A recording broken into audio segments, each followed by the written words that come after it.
everybody, to Depth Filter Podcast, episode 140 for March 22, 2023. I'm your host, Dave Schwartz, alongside producer extraordinaire, Roscoe P. Coltrane. Now it's time for the TSN Turning Point, brought to you by Slim Fast. Brought to you by remember Slim Fast? I used to drink that shit. Is Slim Fast not a thing anymore? No. I don't think it's a There thing. is surprisingly very little TSN Turning Point content on YouTube. It was. And Daniel in Las Vegas, he tweeted about the TSN Turning Point, and all Canadians know it, and it's part of our childhood, right? Growing up watching TSN, Vic Crowder, and all the guys watching the soccer games and the CFL games and the TSN Turning Point, and you can say it to any Canadian, and they're going to know exactly what it is. Yeah, no, when I tweeted it, I specifically said exactly that if you're Canadian, you know what this is. It's like, I couldn't think of a better term, like in a poker tournament, you're all in a weird spot. And it's like where you hit a card, you're like, that's a TSN Turning Point right here. But yeah, I think it's copyrighted. Can't use it. we have TSN Turning Points in our household when the kid has a tantrum, and then it hits a turning point.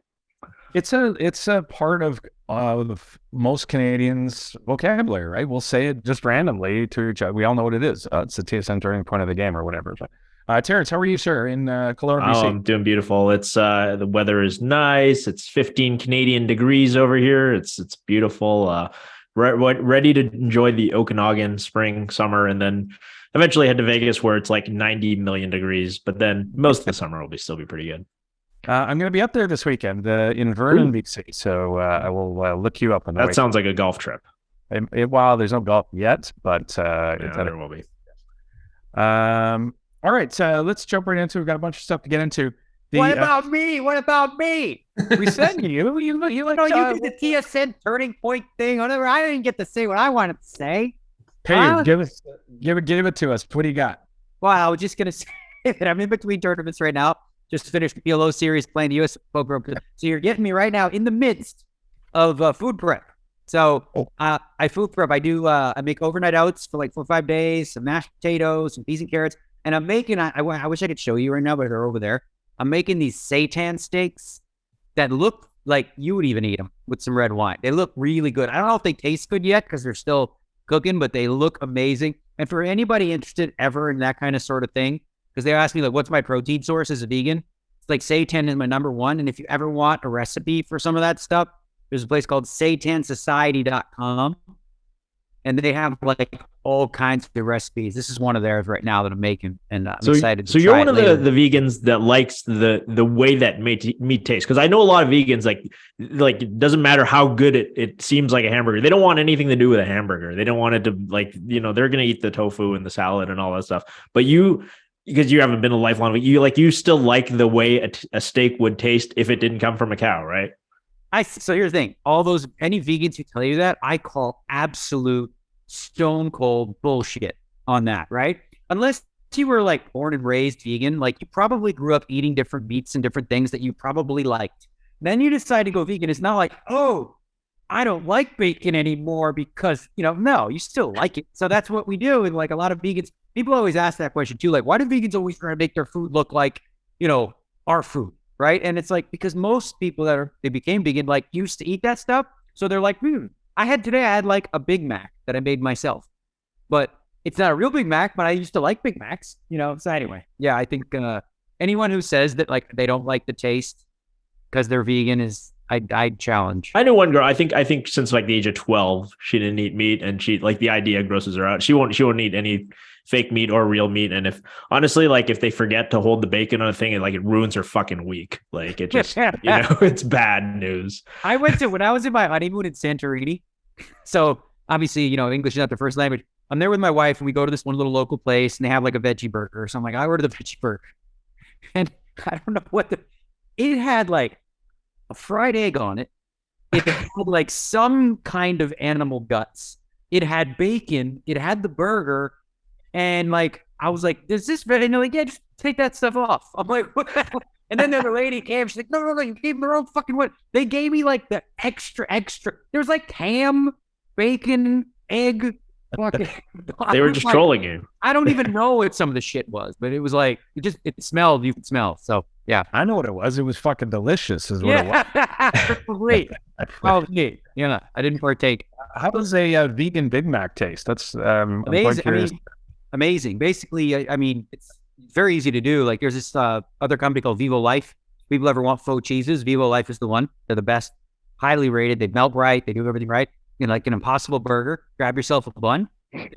To all beef patties, best soft lettuce, cheese, pickles, onions, on a sesame seed bun. Yeah. Good. All right. Let's jump into it. Daniel, you mentioned it. The Poker Go PLO series just wrapped up. We've gone from a mixed game series in the Poker Go studio to a PLO series, and we're moving on to the 2 cards here coming up. But I wanted to get your overall impressions on the Poker Go PLO series and relative success, and you know, sort of your experience. Obviously, cash 3 times, second place in event 2, and but you know, we'll talk about the guy who dominated the series. But overall impressions for the series. Yeah, so we had the mixed game series for the first time, and we were hoping to get 40 or 50. We smashed it, you know, doubling that, and it was like a great success with mixed game series. So going into the PLO, you know, we also had high hopes that it's going to do well, especially with the first 2 buy-ins being a more reasonable entry point of 5,000. And we did. I mean, we had 200 players for the first one, and then like 180 for the second one, which was a 5K bounty, which is the one where I went deep. I got second in that one. That one, the thing is, going forward, we're gonna have to speed up the 5K structures, because, like, you know, when you have a 10K, 25K, like, they should get better, and the 5Ks were really slow. So thankfully, when I was 3-handed with Joseph Chong, and a guy named Joseph Chong, and Isaac Kempton. If you see the video I did, they were making fun of the fact they were like, they're all Asian, all wearing the exact same glasses. It was like hilarious. But I was thankful that when we got 3-handed, everyone agreed, and then we got heads up. I got heads up with a nice kid named Alan Shen. And because the other tournament's going on, you know, I didn't really want to grind because it was a bounty tournament too, which kind of makes the prize pool fucked up. We're only playing for like 30K. So I was like, hey, do you mind like skipping a level and then just making them 20-minute levels so we can jump into the 10K that's going on? And he said, sure. So I just didn't have the energy to like grind it out for 4 or 5 hours and miss the cutoff and all that stuff. So we sort of gambled it up. He ended up beating me. I had the chip lead for a little bit, but, you know, c'est la vie. I ended up having a couple other deep runs. I also played a PLO hand. If we can talk like this one. This one stung, and I had a friend who has, you know, really advanced PLO sims run it for me to see like how I did on this hand, and he said literally every play that I made was perfect. All right, I'm going to do a PLO hand. You guys play PLO, right? Okay. Yep. So it's 5-handed at our table, I believe, or 6-handed. Yeah, 6-handed. The final table? This is 12 players left. So it's we're in the money. Okay. There's 12 players left. The average stack's about a little over 1 million, and I've got about 1.3. Alex Foxon. So the blinds are 10 and 20,000 with a 20,000 big blind ante, which is very relevant in PLO. When you have a big blind ante in PLO, that means you are getting a really good price to play a lot more hands, especially in position. So Foxon in the cutoff limps, right, which is much more standard in PLO. I'm on the button with the King 6 of hearts, Jack of clubs, 10 of spades. Okay. So I have King, Jack, 10, 6. Now people looked at hand like, that's not very good. But on the button, it's not a raising hand for sure when he limps, but it's definitely good enough to see a flop, right? It's 100% slam dunk a limp. Now Isaac Haxon pots it from the small blind, making it 100,000. Folds, Alex folds. Now it's up to me. It's 80,000 to win like, what is it? 180. I'm getting like 2-1 in position, really deep stack. It's like a slam dunk call again. Solver says. The flop is King, Queen, 7, King 7 of clubs, Queen of hearts. So now I have top pair, backdoor flush draw, and the open and straight. Well, he elects to go 70,000 to 80 quarter pot. And the only play here is call. I don't have any club. I have the Jack of clubs, but I'm not going to like. So the problem is a lot of people say, why don't you raise the flop? Well, if you raise the flop and he has a flush draw with aces or something, he's just going to get it in and you have to fold. It's no good. So I call. Turn is gin. Ding, ding, ding, ding, ding. 9 of hearts. So I make the nut straight and I have a king eye flush draw. He checks. There's 400 in this pot. I go for, I bet 200 into 400. Half pot exactly. Part of the reason I do that is because I have a Jack of clubs blocker and I've got the hearts covered. If I don't have redraws here, I'm probably just going to pot it and, you know, take the money. But because I have the redraw and I'm protected, you know, for the most part, I don't have the full, right? Well, river is the 8 of hearts, backdoor flush. I make the king eye flush. Yay! But Ike says pot. He bets 800K. So now I have 960 back. It's 800 to call. I got 160 left if I fold. And now I'm just like, I actually tanked the 2 minutes on this one. I went through all the combos of hands that he has. It's very, aces is very realistic. He's very ace, king, ace heavy. So we know one thing for sure. He's got the ace of hearts, right? One thing we know is that one of his 4 cards is the ace of hearts for sure. That is like without question, guaranteed to be in his card. So now the question is another heart with it, right? Now in theory, you have to call the king eye flush. You just have to call, because if you fold the king eye flush, that means you're never calling it. Like a little without the nuts. So from a theory perspective, and against the guy who studies theory, I know that I would happily, if he just had, say, for example, even naked aces like ace of clubs, ace of hearts, blocking both nut flush draws, he's just going to bomb every heart and every club. He's going to bet it. He's going to bluff it. Does he call the turn with naked aces? Yes, I think he calls a turn. If he has naked aces, what's like I said, with the ace of hearts and the ace of clubs, right? He's blocking both nut flush draws. He's certainly going to go. He also may have clubs too. I do have the jack of clubs, but he could have like ace high clubs or something. So in theory and everything, like against the guy who plays in theory, I have to call, but it stung because if I fold, I still have an average stack. And make a long story short, he turned over the ace 3-4 with the ace 3 of hearts. So that kind of stung because that was a really good opportunity to, give myself a chance at player of the series. But nobody had a chance at player of the series because a man from Spain just freaking dominated. He won 3. I want to ask you before you get into this. So guy like Ike, he's been playing poker 20 years. You've always said, you've said on the show a number of times, everybody has tells. When you're thinking for 2 minutes, are you thinking completely about whether you should be calling from theoretical standpoint, or are you staring down Ike? Are you seeing if he's going to give anything away? But obviously, like I said, this guy's been playing high stakes for 20 years. He's not going to give it away. Yeah, there's two factors here. One, I was in a bad seat to actually see him when he was betting and looking. Like we were kind of side by side in a way, and it was very difficult to see him. And then the other problem is simply this, and this is not something I'll put. It's not a political discussion. It just is what it is. He wears a mask at all times. Like he never takes it off. So a big part of your face is completely covered. So there's a lot that I would want to maybe see that I can't see because he's wearing the mask. So kind of like an advantage, really. Sure. If you're comfortable wearing them for 14 hours a day and playing poker, like you definitely have an edge. I knew Punat Pansari, I know that he was wearing one just for that reason. Like, because you could see he was like chatting away. He was not wearing the mask. Then he sat in a book. Well, people have been doing this thing for before COVID. So it's the same thing, right? Exactly. So, but no, for me, I didn't really have a read because, like I said, I really couldn't see him that well. But generally, that's something that I would be looking for because that's literally what it comes down to in that spot, right? Yeah. Is he happy or nervous? But I think with a guy like Ike too, because he's so comfortable knowing that he's making the right decision, so he doesn't really care as much. He's like, well, this is just a pot, so. But it's always going to be a pot with ace of hearts. So then I don't know how to do the math on this. I didn't bother counting. Like I have 2 hearts. There's 3 on board. He has 1. So we know of 6 hearts, right? So there's 7 left. What are the odds that one of those 7? He's also heavily weighted to have another ace in his hand because he potted pre-flop. Right, another ace or a king. So that card is not going to be one. So essentially eliminate one and then say, like, what are the odds of one of them being a heart of the last 2 cards? And I didn't have enough time to really break that down or whatever, but ultimately, I knew it was a call. I had my friend run it, and he's like, you literally nailed everything, even the turn. The only question I had about the hand was whether the turn size was correct. And because of my specific holding, it was good. We've talked through some hands, Daniel, here in the last year, I want to say, on the podcast. And we've talked GTO versus exploitive, and you have several times, taken the stance of, hey, GTO, the game theory is I'm supposed to call here, I'm supposed to fold here, but I didn't because I know X, Y, and Z. And this one really seems like, if you don't call the river, you still have that money. It's Ike.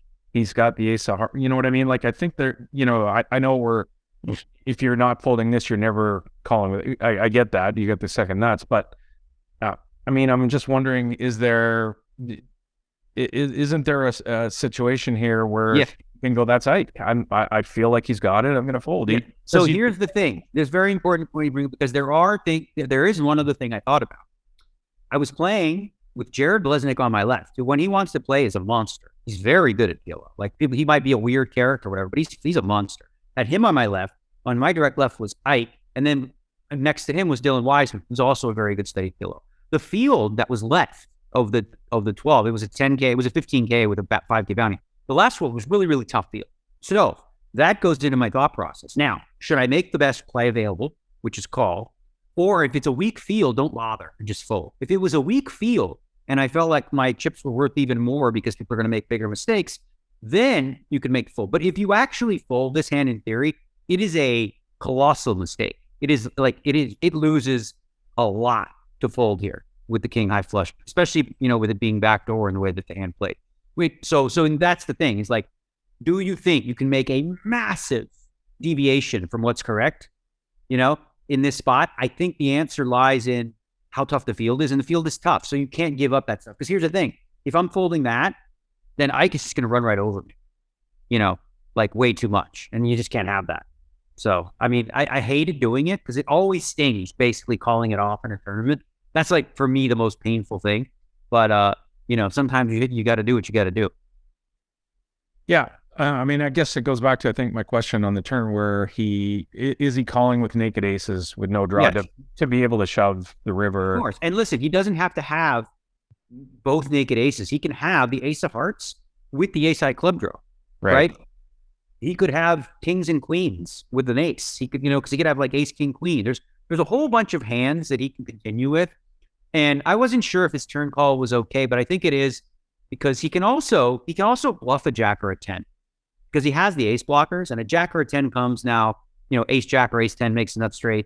If he has two of the aces, I also didn't raise Foxen's limp, which makes me less ace heavy. I called the raise. So I think he made the correct call, even though I only laid him 3-1, right? It's probably worth it because he can cooler me like he did.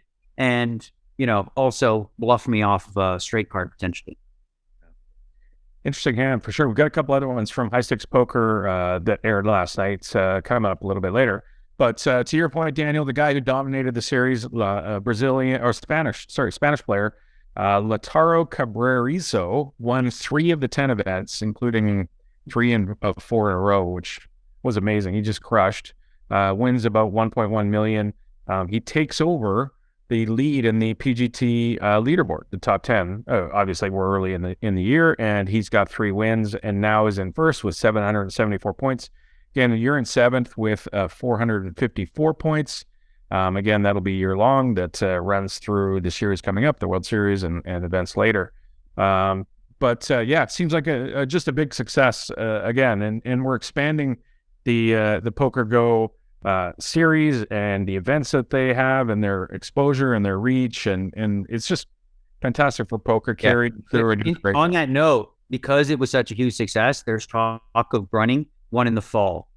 So a back-to-back, like mixed game to PLO series. Also on that leaderboard, just kind of like I'm 7th right now, but I'm leading the PGT in Castlers. with min cashes? Yeah, I'm at cashes. I have 10 cashes. So, he's been... Either that or it was either that or buffet comps. Yeah, leading the league in cashes, which just shows you that, with that many cashes, I haven't had the big scores. I just haven't done too well in the late stages. Or plain baked potatoes. That'd be the other thing he'd be doing. well done steaks.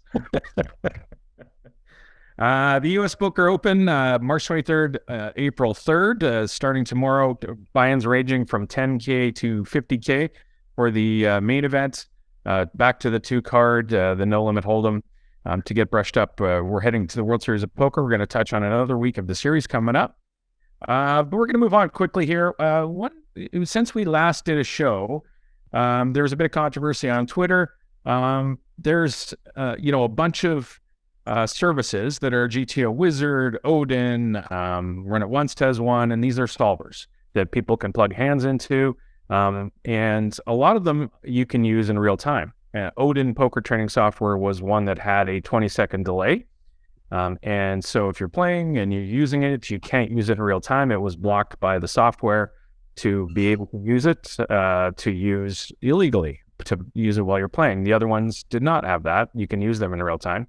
Odin, to be competitive in the marketplace, removed the delay, and they got a bunch of heat on Twitter. And the owner, Rory Young, took to Twitter and sort of talked about his case and said, look, this is the marketplace. He reached out to the other training platforms and said, hey, we should have this 20 in the interest of the game of poker and keeping it keeping it on the up and up with players being able to use this software in real time. Let's agree to have a 20-second delay. And he wasn't met with any cooperation on that front. He did keep it in, Odin, until recently, I believe at the end of February, it was removed, and he got some heat. And a bit interesting here, this obviously has really grave implications for online poker specifically. If these GTO solvers are able to be used in real time. But Terrence, did you have a look at this, and did you see this? Yeah. Reaction? Yeah, and there's been a lot of takes on this, and I've read a lot of them, and for me, I was surprised how not pessimistic a lot of people were in the space. So the question that's sort of the elephant in the room is, does stuff like this doom online poker? The fact that I can go on my phone and be like, oh, 7 of hearts, 8 of clubs, 3 of spades, and I have jack 9. What should I do? Okay, it says quarter pot. That theoretically seems like it could be the death knell of online poker, but a lot of people out there feeling that it's not. For me, I've been sort of pessimistic about RTA and solvers and bots in poker since, I don't know, like 2008 or something like that. I don't even remember when the University of Alberta solved Limit Hold'em or whatever it was, but pretty much since then, I've sort of thought like, okay, eventually they're coming. They got Limit Hold'em, they're eventually coming for No Limit Hold'em, and now we've obviously had solutions for No Limit Hold'em for quite a while now, and still online poker continues to thrive. So obviously I was at least partially wrong in that way. Does this create a race to the bottom? However, with all of these products that are sort of in there, like I said, you can just, you've got quite a bit of time to act when you're playing online poker. If you're playing at a full table, like, you can see the flop and type it in and theoretically get a solution and get the best answer. So, sort of in theory, it makes you very pessimistic, especially about high stakes poker. At low stakes poker, you'd have to be doing this for so much volume. It would be it would be easier for the sites to catch you, and you wouldn't make as much money doing it. But high stakes poker, it's sort of hard not to be pessimistic. So it's always going to be on, the poker sites. Obviously, like GG Poker caught a bunch of cheaters back in, I think it was 2020, and refunded a bunch of money and seized a lot of money. But it's always going to be this cat and mouse game as the stuff continues to get better. And so I remain slightly on the pessimistic side, but I'm happy to see that other people aren't as pessimistic as I am about online poker. And the sort of the thing that remains to be going forward is, will we be able to get all of these programs, the things like Odin and GTO Wizard and Vision, will they be able to get together and implement a delay? Because that seems to be one of the paths forward for making sure that this stuff can't be used as you're playing. But again, maybe it only takes one bad actor.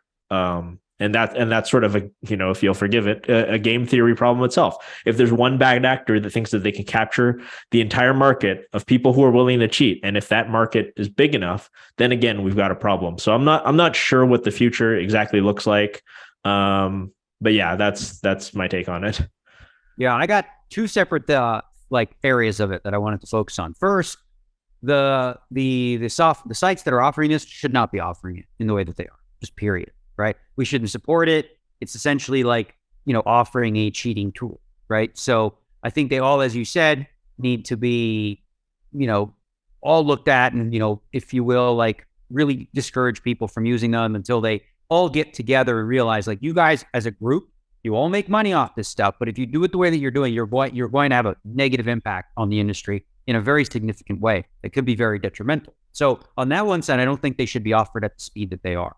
The second thing I wanted to point to was more a case of this always being a cat and mouse game, right? You'll always have in a game like poker, people trying to cheat, and then you have to police it and stay ahead of them. So on that note, and listen, you guys do whatever you want with your own money. This is your money. But for me, if you're playing on the apps, there's no oversight whatsoever on these apps in terms of anybody looking in to see if anyone's using RTA. The same goes for unregulated sites. So the big sites, obviously I'm a GG Poker guy, so I'm partial because I know how important it is to them to really, be policing this sort of stuff. And as you mentioned, we banned, I think it was 60 accounts or something like that. I don't remember the exact number for RTA use, and they're vigilant about it because they understand, the damage it can do. So does that mean you catch every bad actor in every instance? Probably not. But as long as you're proactively looking to, it really depends on like how much does the site care, right? Like some sites, and I'm not going to name any because I don't really want to go down that road. It comes bad because I'm with GG Poker. So if I say something about other sites, it can be construed as, whatever. So, but I will say this, like from what I've heard, regulated sites across the board are going to spend time and effort policing this stuff. So if you stick to those, like GG Poker, you'll be fine. If you play on unregulated sites, you run the risk, of being, cheated or multi-accounted or playing in an 8-handed game against 7 Ali Imshiroviches. Yeah, Terrence, to your point, if this is an issue mainly for high stakes poker or high stakes online poker, then to what Daniel's talking about is their exposure. The player who's cheating has so much more to lose because they've got to have more money online to play, right? So let's say they do get caught and they have 100,000 in there. They're versus the small stakes player who has $100 in there. One is severely penalized versus the other. Yeah, the problem is that I think you making like say something like $100 a day by cheating in some countries is going to be worth it, right? Like we've seen that in video games. People making $5 an hour playing World of Warcraft, and they do it like 20 hours a day because that's a good wage where they live. And the same thing with online poker. A lot of these people are going to be playing in countries where making $20 an hour cheating, and they can burn through accounts, and they don't care if they get seized because hopefully they're taking money off the site more quickly than they're getting it seized. That's a problem for small stakes poker, but you do have to put in so much volume, and when you put in volume, it makes it easier for the sites to catch you, simply because if you were going to cheat, and I don't want to encourage anybody to cheat intelligently, but the way that you would cheat intelligently is most of the time you would just play straight up, and then in a few spots where it's a tough decision, you would consult the solver and have it do what do, and that would probably, if you're a decent enough poker player, be enough to make you a very substantial winner. But that's not going to get it.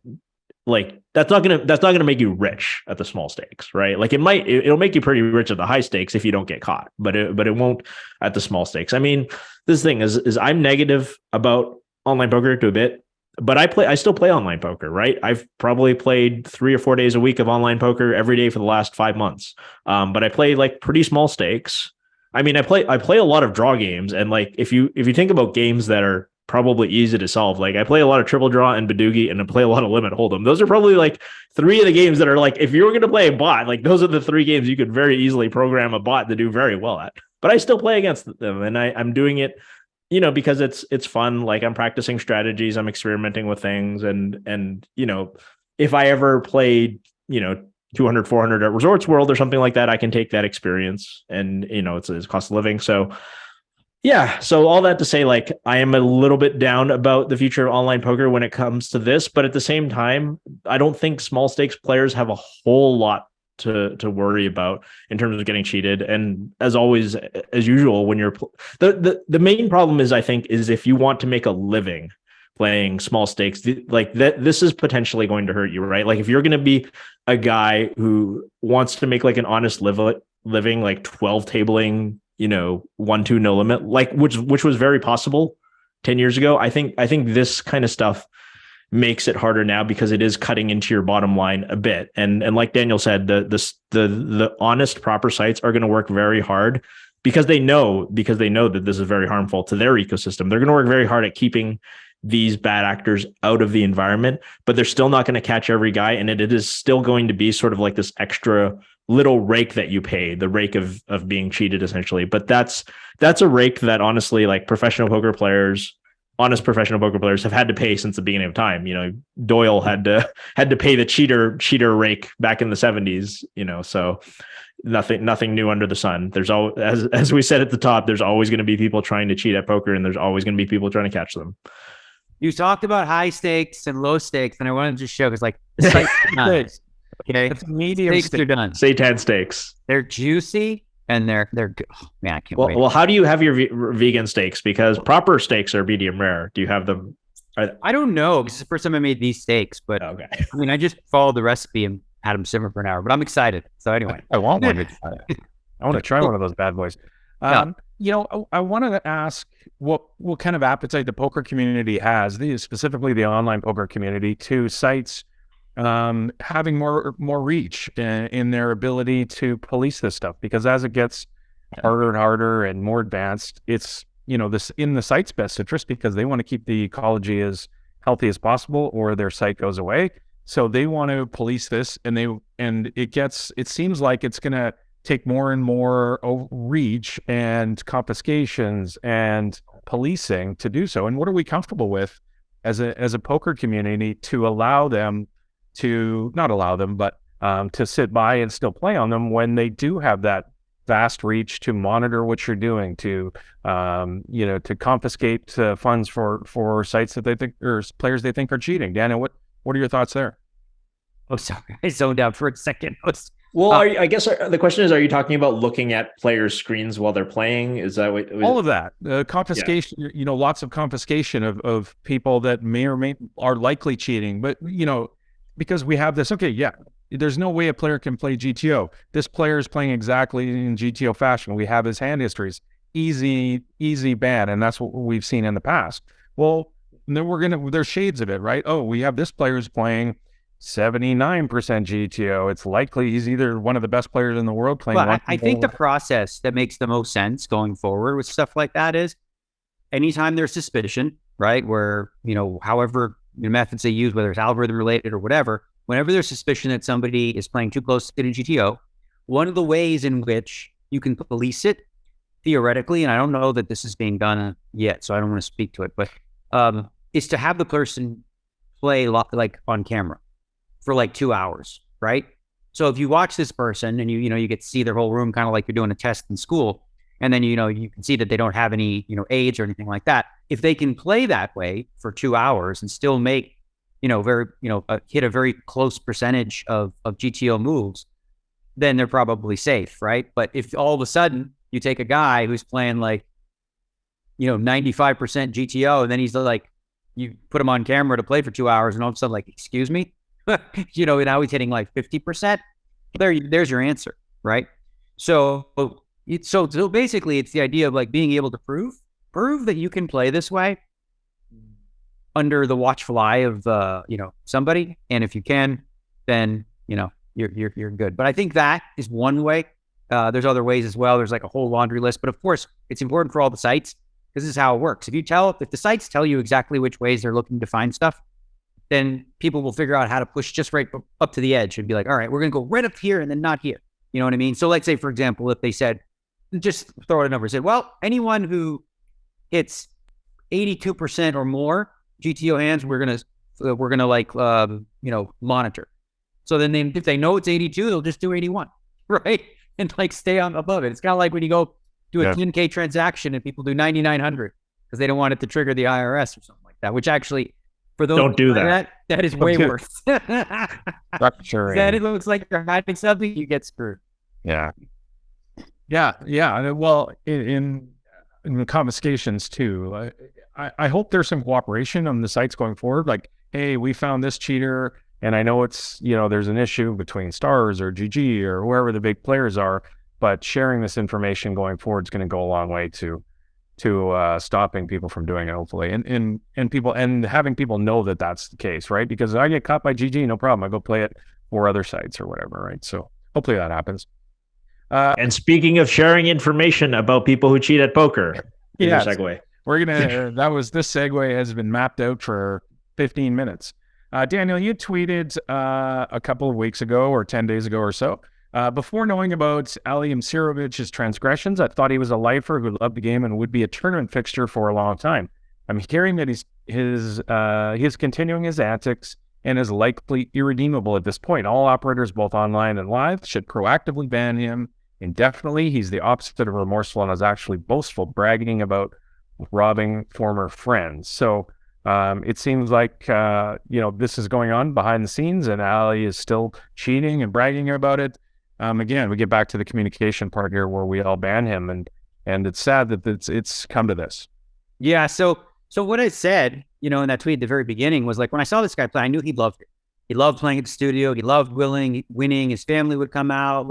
So I saw this guy as a guy who's just going to be a diehard. He's going to go to try and break records. He's going to be like in it for the long haul. And at this time, I, of course, had no idea what was going on, which was really Sam Greenwood. Sometimes he tweets things and I don't understand what point he's trying to make. Because he tweeted when I said this, he's like, yeah, you used to say that he was one of the best players in the world. I'm like, yeah, because he was good. Like, what does my tweet tell you? It just essentially says that the fact that I was saying that should tell you that I didn't know, that he was using that. But also, you can be both a cheat and very good at poker, right? So I don't understand what he was trying to say, right? But whatever. Anyway, so obviously, people started to figure out it was him. Alex Thompson broke the news. It became a big brouhaha. And of late, I'd heard from other people, like several other people, that, he's still up to his old shenanigans, even more so. And there was one particular gentleman at the table who shared with us a guy who he used to back as well. So they were like friendly. They'd had a falling out, obviously, when all this stuff happened. And he said that he was playing on an unregulated site, and he was like at the final table, and he was certain that he was playing against at least 2 Alis, right, of the 6. And he got later confirmation in some group chat where Ali was bragging about, oh, I fucked this guy up so hard, right? Like to some group of other guys who are, doing this sort of stuff. So I've heard that what he's doing now is he's playing chess tournaments against 8-year-olds, and in his spare time. And from what I've heard is he's still, I think what happened with him is I think he said, fuck it, he's like, fuck it. I'm already caught, whatever. There's no sense of like redemption. There's no sense of him wanting to see what's possible for him or whatever. It just seems like he's digging himself like a bigger. He's a movie supervillain. It's kind of what it sounds like. It's like the origin story of every like evil comic book supervillain. Like in the World Series last year, he tried to, I don't know what this was about on Instagram. He posted like he's going to donate 50% of his winnings to St. Jude. And I'm like, buddy, we all know you're cheating. Like that doesn't absolve you. Like but you know what? I'm going to get some money to St. Jude. So I don't see a road to redemption for him. Jake, so this is something I didn't share. I probably won't. Not yet. I'll wait on that one. Yeah. But slightly different anyways, story with him potentially, but I don't know. But anyway, so yeah, it came to me from very reliable sources that Ali is still up to no good. And it's unfortunate, but at this point, because he is ostracized he can't play on the Triton, he can't play the EPT, he can't play the PokerGo Studio. I think he might be allowed to play the World Series of Poker, but it's going to be difficult for him because people really did make it hard. He had those big headphones on and he played. And if he's allowed to play, I imagine he'll still show up and put up with it, because we know how we are. Like as a community, when bad actors come back, we give them shit for like a day or two, and then they're just back. Like it's happened with Chris Ferguson and others in the past. When you say, I mean, mind you, Chris Ferguson feels like hasn't been at the World Series the last couple of years. But when you say playing on unregulated sites, are you talking about app sites, or are you talking about like okay? So basically, like unregulated sites is a combination of apps and then sites that are not regulated, right? Jurisdictions, not private, and like at stakes that are substantial. Sounds like. Yeah, and listen, with the app games, how these app games run, for a lot of people don't know. These are just like clubs or groups of people. It's a private game where people invite who they invite.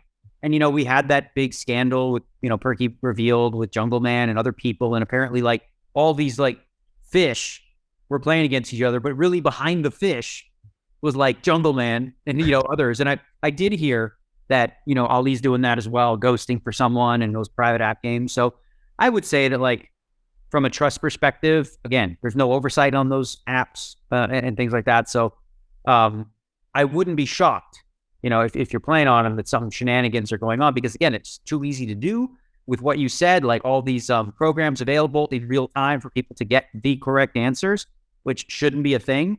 You do that on a site that's like completely gives no fuck. Like they charge, like some of the ways that those app games work is like you charge like a weekly fee to run it or whatever. So they don't give a fuck. They don't have any interest to care whether or not, the games are on the up and up. Because it's, again, everybody you play with on those app games are trusted, right, by somebody in the games.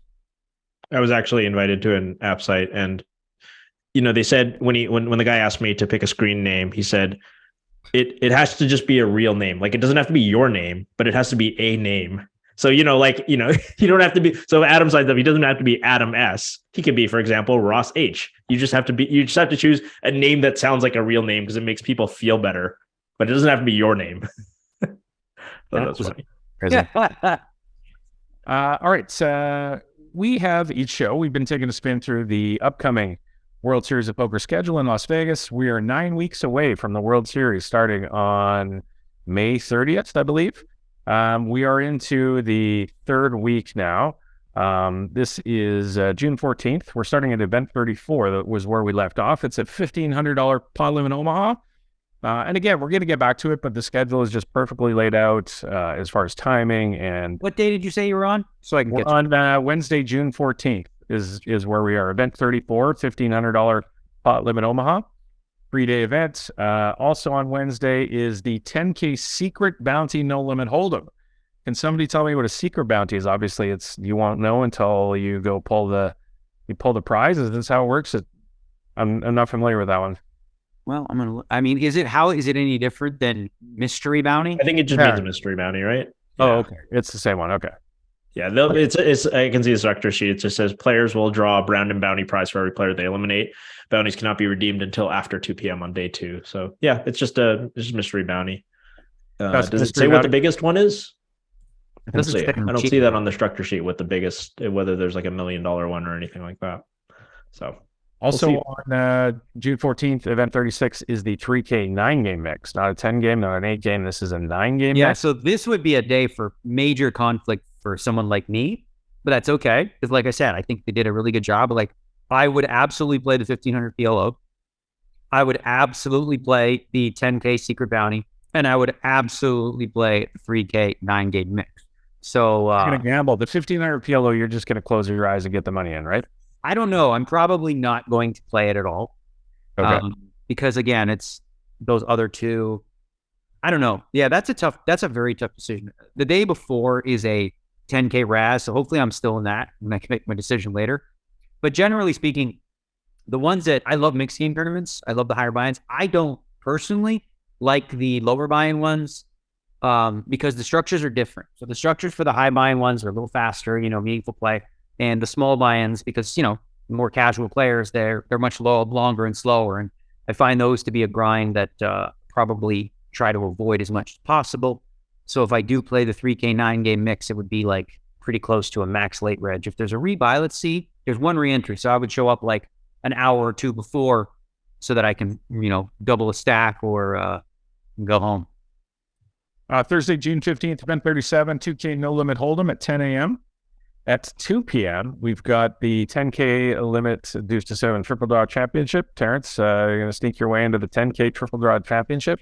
I will sneak my way in very stealthily.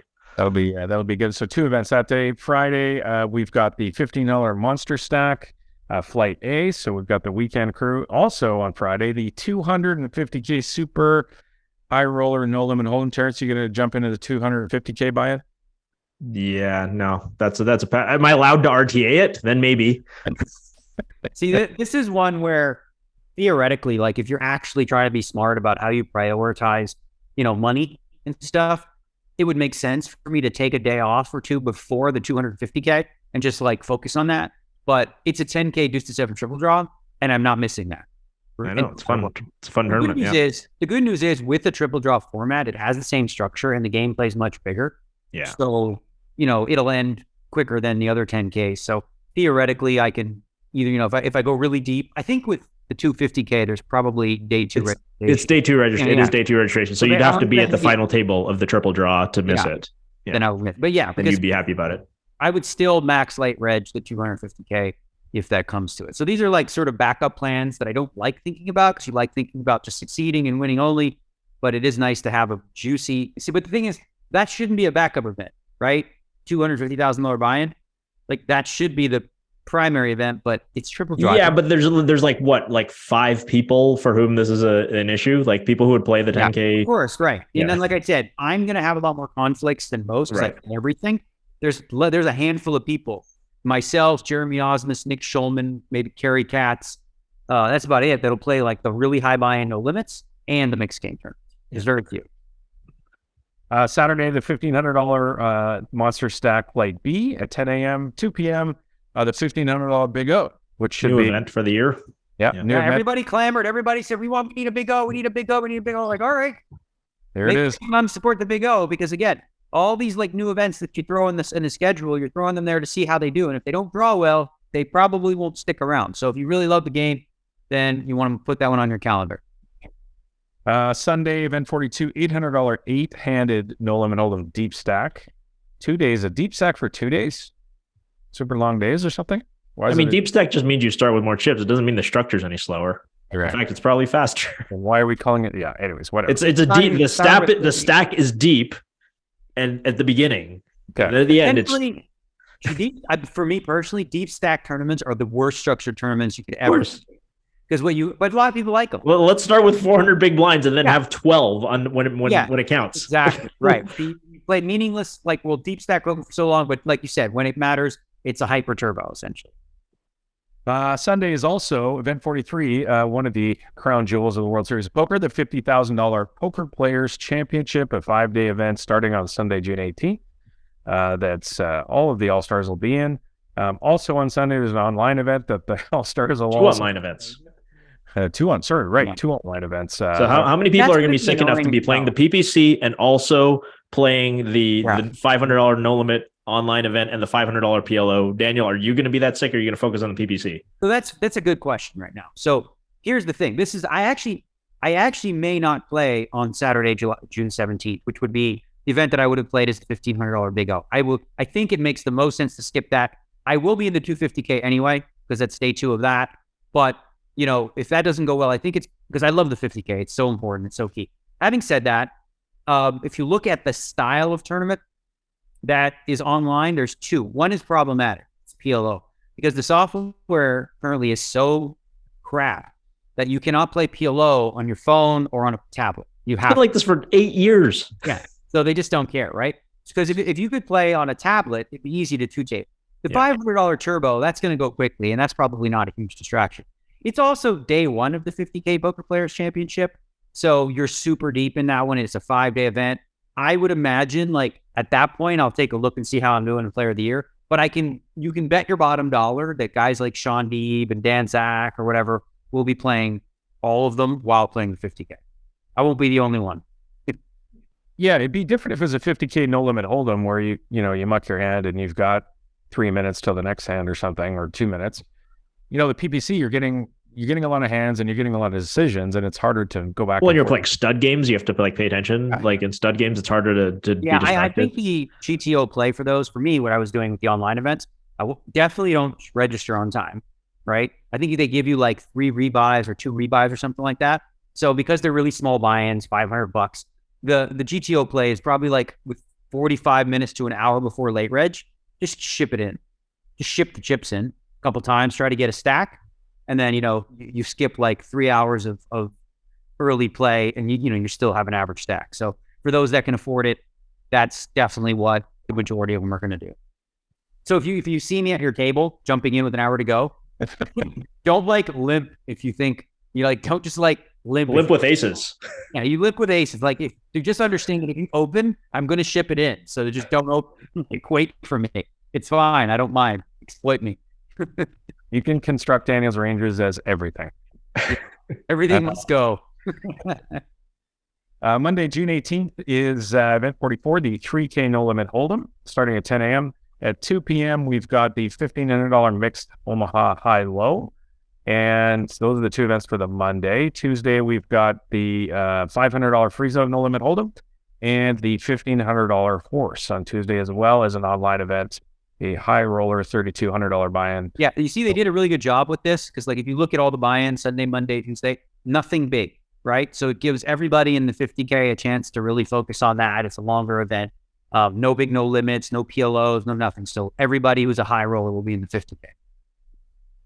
Tuesday is event 8. I did say that. Wednesday, June 21st, event 48,000. Oh, it's the seniors. The $1,000 buy-in seniors, flight A, starts on Wednesday. Hang at them? You coming? That's, if I'm going to be there, it's going to be either for that event or the Omaha High-Low split. $15 buy-in. We'll see. We'll see if I can sneak away from work. Might have to put a bounty on Adam for the seniors event for listeners. You think there's a lot of seniors? We got a lot of senior listeners. Also on Wednesday, event 49, $15 Super Turbo Bounty, no limit hold'em. See, Super Turbo Bounty. One day, let's get it over with. Let's ship the money in. Love it. Event 50 is the 10K Pot Limit Omaha Championship on that Wednesday as well, starting at 2 p.m. So that gets us through another week. We'll pick up the following week next show. Daniel, last night's on High Stakes Poker. It was a fun table. Gentili, JRB, yourself, some recreational players. It was an interesting watch. I enjoyed it a lot. Bill Perkins as well. There was a couple of hands, and I don't know if we have time for it. But first off, let's do one. Let's do the first one that I thought was interesting. So we're playing 200, 400, no limit hold'em. Eric Persson, he of the ridiculing Phil Hellmuth fame. He's on 400,000. He straddles to 800, and he picks up the 8-9 of spades in the straddle. Gentili has 100K with the Queen Jack off, Queen Flip Jack of Diamonds. She raises to 2,500 under the gun. Daniel, you are on 100K as well. You re-raise to 7,500 with the Queen of Spades, Queen of Diamonds. Eric Persson flats the 3-bet, and Gentili folds, interestingly enough there. So 2 of you to the flop. Eric, before the flop rolls off, says, I'm going to check dark. And Danny, you look at him and you go, me too, in position. I'm checking dark too. Let's see the turn. So we get to the flop. There's 18,500 in the flop of 10, 3, 4 with 2 spades. So Eric flops the flush draw, the 9-high flush draw with the 8-9 of spades. You, of course, have the overpair, but you've both checked dark. So we get right to the turn, which is the King of Diamonds. And Daniel, before Eric does anything, you go, that's me, which I thought, see, this is why I love watching cash fans, right? Like, you're not going to see this in tournaments. This isn't happening. This is just fun. And you go, that's me, even though it clearly wasn't you because you've got the 2 queens. And Eric says, oh, really? And then fires out a pot-sized bet of 18,000. And you go into the tank and you end up folding. And I thought it was interesting here, the wordplay first off, and then the large bet by him on the turn, and specifically Eric Persson, because he is out there and does some crazy stuff. And you've got the 2 queens, and you're just either, way ahead, way behind kind of thing. But what do you think about when you think of that hand? Yeah. So correct me if I'm wrong, but the turn also brought it back to a diamond draw, correct? I think that's right. Yes. Okay. So here's the thing. When you think about like hands you want to configure for your calling, obviously the goofy check back on the flop, that's just me playing cash, which is, I just spew and I don't really give a fuck, so we're fucking around, right? But now, like, okay, so you have queen, which is great. Now that turn card, right? If you think about like what the worst possible bluff catcher to have, I have it. I literally have the worst possible bluff catcher. Why? Because I have the Queen of Spades and the Queen of Diamonds. So I block Queen Jack hard. I block Queen High spade draws and Queen High diamond draws, right? So literally, yeah, I mean, like if you're ever going to use theory at all or understand blockers at all, and you're ever going to, and you have to fold sometimes against the pot size bet, you can't just always call. If you have the other queens, actually in this spot, I'd probably be better off calling with like ace 10 than I would. Yeah, ace 10 would certainly be a much better call. It's blocking 3 10s. I probably have more outs. If he does have a king, 5 outs and stuff like that. So if you have ace 10 that don't block the flush draws, that's probably a call. And the queens here would be a fold. So that makes no sense to a lot of people. And that's how solvers think, though. Solvers don't think about just their hand rate, right? Because queens is better than 8 than 10s, right? Except in the situation when you're looking at the entirety of a person's range, right? And you're saying, okay, his bluffs would include like queen nines, queen jacks, flush draws. So the hand that I have really interferes with all that. So it lowers the possible combinations of draws he can have, which means that his betting range is more likely going to be a value hand. So also the problem with the hand too is even if I call turn, just a lot of bad cards on river that he's just going to blow me off too. So I'm not just like focused on calling only this 18K. Like you don't really want to get in the habit of calling the 18K and then folding to the river bet because good players are going to pick up on that and they're going to push you around. So probably the safest route based on blockers, just fold my queens. But yeah, the whole check back on the flop thing was straight goofiness, which is something that I partake in when I play in TV cash games. he can't have a one pair hand though here, right? Like he's betting full pot, and king, rolls off the top, hits your range pretty hard. You yell at him, that's me. Like he's either got a draw or something that beats one pair, right? No, not with him. I think that he could just have a king too. Really? Yeah, like he could have king and a flush draw. He could just have just a king, and go for it here. Like he's not going to be a guy who is going to use GTO sizing, because like I understand what you're saying. Obviously when you're thinking of theory, you're like polarized. A big bet is polarized. Doesn't have to be with Eric. Like a king for him, he might just fucking fire pot because he's got king. Yeah. Interesting. Okay. The next hand, Stanley Tang is in the straddle. He's on 126,000, and he straddles again to 800. He has the ace jack of hearts. Eric Persson in early position on 400,000. He's got the 3-4 hearts. He limps. Daniel, you are right behind him with the ace 6 of diamonds. You also limp. And Stanley, everybody folds to the straddle, and Stanley raises. He takes his option. He raises to 3K. You both call. There's 10,000 in the middle of the flop, and it comes ace 9 deuce rainbow. Stanley with ace jack. He's got top pair, decent kicker. He bets 3K. Eric Persson with a naked gut shot makes it 8,500. And Stanley now calls out a turn. He doesn't see your hand, and he calls out a turn, which was interesting. Gives you some information as well. And you're like, hey, I'm over here. I got a hand. I'm calling. And then Stanley calls behind. Even though your overcall there should, put off some alarm bells there, but I guess he's calling anyway with ace jack, I guess. The turn, so there's... Well, we should stop and ask Daniel, sure. How concerned are you that Stanley's called that a turn? Because, yes, you said Stanley's overcalling. Daniel is, in a sense, overcalling as well because, sure. He knows he's getting called behind. Yeah, no, in a normal circumstance, if I was teaching people how to play against the bet and a raise on this flop, I would say probably just fold. On an ace 9 deuce rainbow, you need both players to be bluffing. Or, and you could be easily drawing dead if one player is ace 9 or a set or something like that. Knowing the two players and knowing, Persson, he's like, he's in there gambling a lot. He can have a hand just like the one that he does, a 3-4 or whatever. So in position against, in this spot, I decide to call but I am actually, even, when he does overcall, I do think like Stanley's got me beat a lot here. So like I said, this is a little bit of a loosey-goosey call. I think probably a better play is to just fold my hand on the flop. But I say, screw it, cash game. I'm not folding top pair. Let's gamble. I guess especially when he calls out a turn, right? Because if he bets 2 queens, Eric raises and you flat call, then he's going to fold a lot of the time right there. So when he does call out a turn, to your point, maybe you're behind there a bunch more. When you think about, one of the other things you got to think about too is when it goes bet raise, cold on an ace 9 deuce rainbow, and I call the button, what hand is that? Like, what bluffs will I end up having in this spot? Like 4-5, am I going to have the 4-5 suited 3-4? That's the only potential draw. Like, I don't have a 9. I'm going to fold that. So I could have a set of deuces, set of 9s, ace 9, ace deuce. Like, it's very likely that I have. That's the biggest part of my range of calls, because the weakest part of my range is the hand that I have, which, as I said, you shouldn't even call with. So basically, if you're sitting there and you're Stanley and you have like ace jack, you should be very afraid of my calling range in that spot that just cold calls a 3-bet, a raise and flop. So again, we get to the turn, 35,000 in the middle. Eric Persson now says, I'd like a 5, please. After raising, which is exactly what he needs to make the gut shot.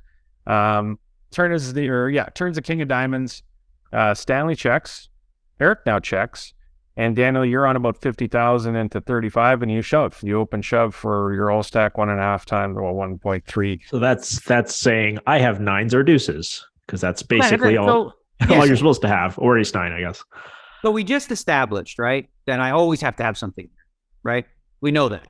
So then the question is, when you're betting, when you're thinking about theory, you're thinking about, well, what's my value range? What's my bluffing range, right? This is the bottom of my range, a goofy ace. But it's got the benefit also of not just being like the bottom of my range, but also I have equity too, right? I know I'm not in front. I know there's like almost no chance that ace with a 6 is good here, but this puts a lot of heat on Stanley to call it off with just ace king or ace jack or, a hand like that. Because again, how are you going to construct what bluffs I have? And even like, again, some of my bluffs, I still have a lot of equity. So it seemed like a slam dunk to just bluff here. And really, if Stanley called in theory, like it would be a bad call.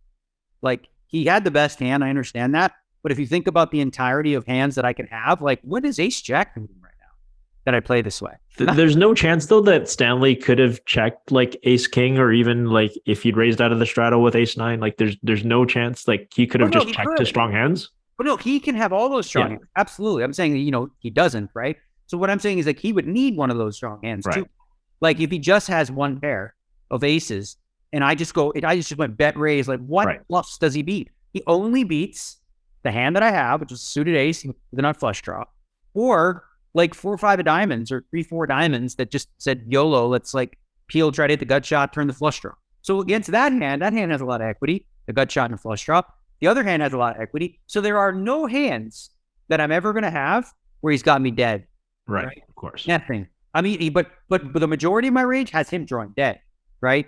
Like, well, pretty close to. If I have a set of deuces, set of nines, ace 9, he needs to hit a jack only, one of 3 outs. So it's really kind of an elementary fold for Stanley, and he makes the right play. I know he probably didn't love seeing me turn over a 6, but that was good. You gave him the needle and showed him the 6 of diamonds. That was good. Yeah. I love. Another note here in this, actually was the hand before. JRV starts telling a story, and this is what we love about high stakes poker, right? We get the guys on there and they're telling poker stories. Daniel, you tell them as well, and JRB, Cassandra Robles in the game, and he tells the story of Roble winning a $9 million US dollar pot against Tom Dwan, all in pre-flop, where Roble has ace king and Dwan has kings, and they get 9 million in the middle, run it twice, and Roble wins both. The one, I think he hits an ace, and the other one he makes a flush with, I think he had the ace king of diamonds. So just like 9 in USD. And then JRB tells it great because he goes, and it was like Tom lost a $300 pot. He's like, oh, rebuy. Nice hand. It's like, no. Yeah, at that point, what's the difference, right? Just amazing. God, I love high stakes poker so much. It's great with Shulman and AJ Benzer. They're doing a great job together. It's just fun to watch. I love it. So Poker Go, if you are not out there and you're not watching Poker Go and you love watching poker on TV, I can't imagine at this point that you're not a subscriber of Poker Go. But if you aren't, get on over there. It's all archived free to catch up on. And speaking of catching up on, thanks to you guys for getting together. Thanks to you out there for listening again each week. And we will be back soon. Daniel, good luck at the U.S. Poker Open. We'll talk to you very shortly. Peace, Jeff.